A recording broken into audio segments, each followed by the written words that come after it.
के बारे में आइए हम समझते हैं। मस्तिष्क हमारे शरीर का सबसे इम्पोर्टेंट पार्ट होता है, हमारे शरीर का सबसे कंट्रोलिंग पार्ट और सबसे मेन पार्ट यही होता है, इसीलिए हम जीवन भर इसे बचा के रखते हैं और हमारे शरीर में सबसे ऊपर होता है।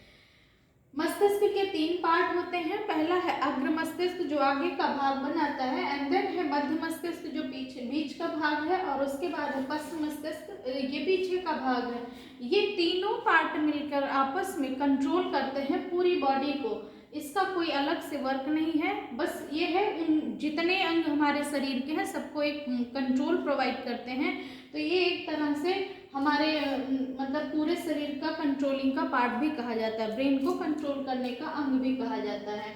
अग्र मस्तिष्क के भी अनदर 3 पार्ट होते हैं। पहला है सेरिब्रम जो 60% ब्रेन का भाग बनाता है, जो इसको प्रमस्तिष्क भी बोलते हैं, और दूसरा पार्ट है थैलेमस, तीसरा है हाइपोथैलेमस। ये अग्र मस्तिष्क के 3 पार्ट होते हैं। सबसे मेन पार्ट होता है सेरिब्रम।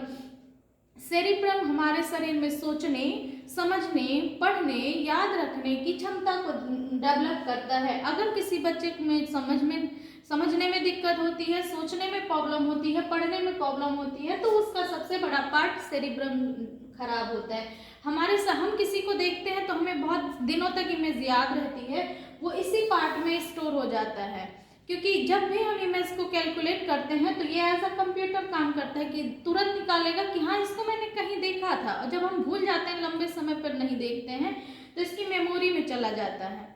इसको दूसरा पार्ट है सेरिब्रम को मेमोरी भी बोलते हैं, क्योंकि ये हमें सब चीज़ों को एनालाइज करके देता है डेटा को। दूसरा पार्ट है हमारा थैलेमस। थैलेमस हमारी बाहरी चीज़ों की ज्ञान कराता है, जैसे बाहर का टेम्परेचर, बाहर की ह्यूमिडिटी, बाहर की जो भी एक्टिविटी होंगी वो उस चीज़ को थैलेमस फील कराएगा। जैसे आज कोल्ड है तो आज बताएगा कि हाँ आज ठंडा बहुत है, गर्मी होगी तो कहेगा गर्मी बहुत है।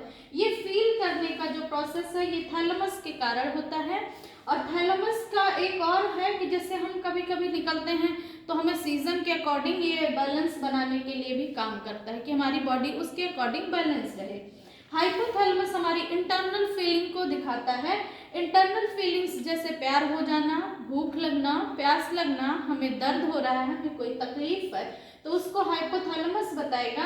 कभी भी हमारा कंट्रोल किसी भी चीज पे नहीं है, कभी कभी किसी को भूख नहीं लगती, उसका हाइपोथैलेमस खराब होता है।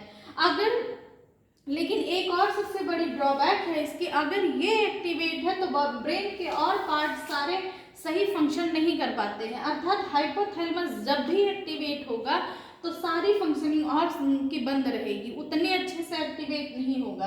क्यों? क्योंकि जब भी हम प्यार में होते हैं, एक एग्जाम्पल से समझते हैं, जब भी हम प्यार में होते हैं तो हमें कोई चीज़ दिखाई नहीं देती है, क्योंकि इसका एक्टिवेशन ये कहेगा कि आप यही बेटर है, यही बेटर है। क्रोध भी यही लाता है, घृणा भी यही कराता है। क्रोध में भी जब हम होते हैं तो हम किसी की भी नहीं सुनते हैं। क्यों?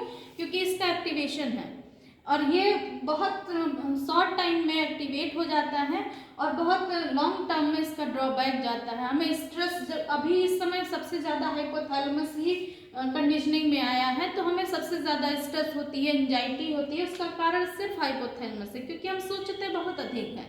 जैसे कोई लड़की पसंद आ गई, अब हम उसी पे यही चर्चाएं करते रहते हैं, ये एक्टिवेट होगा तो ना सेरिब्रम सही फंक्शन करेगा, ना और मध्य मस्तिष्क कार्पोरा का पार्ट, कुछ हमें समझ नहीं आएगा। दूसरा पार्ट आते हैं मध्य मस्तिष्क पे। मध्य मस्तिष्क में भी 2 पार्ट होते हैं, पहला है कार्पोरा, दूसरा है सेरिब्रल पेंडिकल। कार्पोरा हमारे आंख और कान पर कंट्रोल करता है, अर्थात हमें कोई चीज दिख रही है तो कार्पोरा सही है तो भी सही से देख पाएंगे, और अगर हमें कोई चीज अच्छे सुनाई दे रही है तो कार्पोरा के कारण ही, अर्थात सुनने और देखने का काम कार्पोरा कंट्रोल करता है। ये शुरुआत में सही होता है, बचपन में बढ़िया होता है, लेकिन एज के अकॉर्डिंग कार्पोरा काम करना कम कर देता है, धीरे धीरे बात बंद भी हो जाता है किसी किसी में। एक्चुअल में शुरुआत में कार्पोरा बढ़िया काम करता है तो अच्छा सुनाई देता है, बट धीरे धीरे ये बंद इसलिए भी हो जाता है क्योंकि अंग है और पुराना होगा तो काम करना उसलिए बंद होता है, अदरवाइज कोई दिक्कत नहीं होती है। कार्पोरा जो होता है रिपेयरिंग का पार्ट तो है नहीं, कंट्रोल का पार्ट है, इसलिए हम इसकी कोई प्रॉपर दवा या प्रॉपर वो नहीं है। अगर हमारी सुनाई देना बंद हो जाता है तो उसका कम ही इलाज है, इसलिए मशीन वगैरह यूज कर लेते हैं व्यक्ति। और सेरिब्रल पेंडिकल जो है ये स्पाइनल कार्ड का कनेक्शन देता है। सेरिब्रल पेंडिकल हमारे कनेक्शन प्रोवाइड करता है, ये बैक साइड का बैकबोन, इसको सेकंड ब्रेन भी कहते हैं। सेरिब्रल स्पाइनल कार्ड को सेरिब्रल पेंडिकल कनेक्शन देता है स्पाइनल कार्ड को। स्पाइनल कार्ड को हम सेकंड ब्रेन भी कहते हैं। जब हम सो रहे होते हैं या जब हम कहीं भी किसी भी काम में व्यस्त होते हैं तो उस वक्त एक्टिव होता है स्पाइनल कार्ड, जो सूचित करेगा सेरिब्रल पेंडिकल को।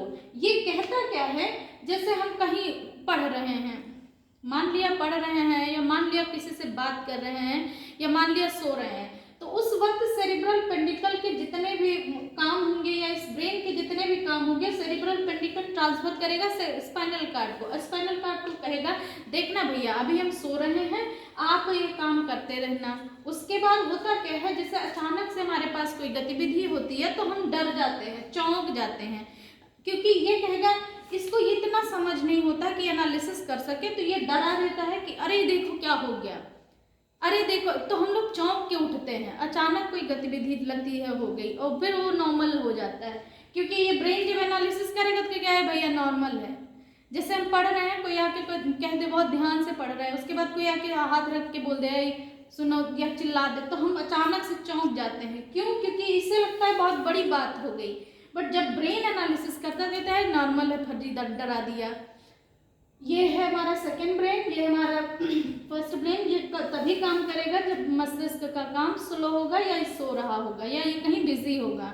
और तीसरा पार्ट होता है पश्च मस्तिष्क। इसके भी दो पार्ट है, पहला है सेरिबेलम, दूसरा है मेडुला ऑब्लांगेटा।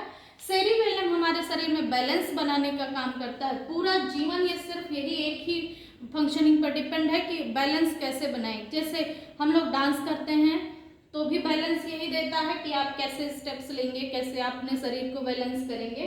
और ये फुल्ली प्रैक्टिस पर डिपेंड है, जितनी हम प्रैक्टिस करेंगे उसी से ये निखर के सामने आ जाता है। जैसे सर्कस में रस्सियों पर चढ़ना, मौत के कुएं में बाइक चलाना, ये सब चीज़ें प्रैक्टिस पर डिपेंड करती हैं। और प्रैक्टिस करवाता है सिर्फ सेरिबेलम। जितना प्रैक्टिस करेंगे उतना निखर के सामने आएगा।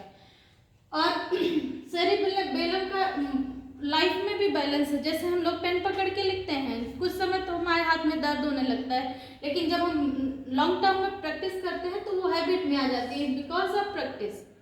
और ये बैलेंस किसने बनाया? सेरिबेलम ने। दूसरी चीज हमारा दूसरा पार्ट है मेडुला ऑब्लांगेटा। ये अनैच्छिक क्रियाओं का नियंत्रण करता है, जैसे मेटाबॉलिक एक्टिविटी। मेटाबॉलिक में हम कह सकते हैं पाचन आता है। पाचन टू टाइप्स में है, एक है कैटाबॉलिक, एक है एनाबॉलिक, और दोनों को बैलेंस है, जो पूरी दोनों प्रोसेस को समराइज करता है, तो उसे हम कहते हैं मेटाबॉलिक। तो ये पाचन में काम करेगा। और भी जैसे हमने अंदर से कोई बात पता नहीं होती, सांस लेना है कि नहीं लेना, कब छोड़ना, कब निकालना है, तो ये सब चीज़ों का कंट्रोल कौन करता है? Medulla oblongata. हार्ट बीट पे, हार्ट पंप जितना करेगा उस पर इसी का कंट्रोल होता है। डाइजेशन पे यही कंट्रोल करता है, कब कौन से एंजाइम निकालेंगे, कब कौन सा पाचन होगा और क्या कैसे एक्टिविटी होगी अंदर। श्वसन पे हो गया, हम रेस्पिरेशन की सारी प्रोसीजर यही हैंडल करता है। उसके अगेंस्ट जो भी हमारी एटीपी जनरेट होती है उस पर वर्क सिर्फ और सिर्फ मेडुला ऑब्लांगेटा ही करता है, इसलिए इसको मास्टर ब्रेन भी कहते हैं। और ये स्पेशल पार्ट होता है क्योंकि इसकी सारी क्रियाएं हमें नहीं दिखती, ना हम गवर्न कर पाते हैं। ब्रेन के ये सबसे अच्छे पार्ट रहे हैं। एक बार हम रिवीजन कर लेते हैं। तीन पार्ट हैं ब्रेन के, अग्र मस्तिष्क, मध्य और पश्च। अग्र के भी फिर तीन पार्ट हैं। पहला है सेरिब्रम, ये मेमोरी कहलाता है। थैलेमस बाहरी चीजों का ज्ञान कराता है। हाइपोथैलेमस इंटरनल चीजों का ज्ञान कराता है। कार्पोरा सुनने और देखने का काम करता है। और ये सेरिब्रल पेंडिकल स्पाइनल कार्ड का कनेक्शन देता है। पश्चिम मस्तिष्क सेरिबेलम ये शरीर में बैलेंस बनाने का काम करता है। मेडुला ऑब्लांगेटा अनैच्छिक क्रियाओं का नियमन और नियंत्रण करता है। Thank you.